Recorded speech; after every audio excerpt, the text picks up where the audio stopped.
റത്തോന്റെ പല്ലൊക്കെ പോയി നിൽക്കാണ്. അപ്പൊ നമുക്ക് ആ പല്ലൊന്ന് കണ്ടാൽ ഓർത്ത് കാണിച്ചിട്ടുണ്ട കണ്ട കൈസ് എന്ത് രസമാണ് കാണാൻ വേണ്ടിട്ട്. പല്ല് പോയിട്ടൊരു അഹങ്കാരം വൃത്തോനില്ല കേട്ടോ. പക്ഷെ ഉണ്ടോ?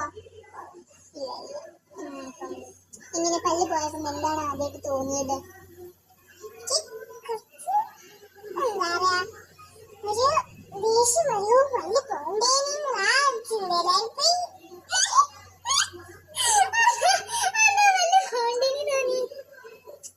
ആ പല്ല് താങ്കളെ ഒരുപാട് സഹായിച്ചിട്ടുണ്ട് അല്ലേ? അതെ അതെ, ഒരുപാട് സഹായിച്ചിട്ടുണ്ട് ആ പല്ല്. അപ്പൊ ഇപ്പൊ എന്താ പറയാ, സ്കൂളിലൊക്കെ പോകുമ്പോ മറ്റുള്ള ഫ്രണ്ട്സിന്റെ അടുത്തൊക്കെ മിണ്ടുമ്പം വായ പൊട്ടി പിടിക്കുക അങ്ങനെ എന്തെങ്കിലുമൊക്കെ ഉണ്ടോ? അതല്ല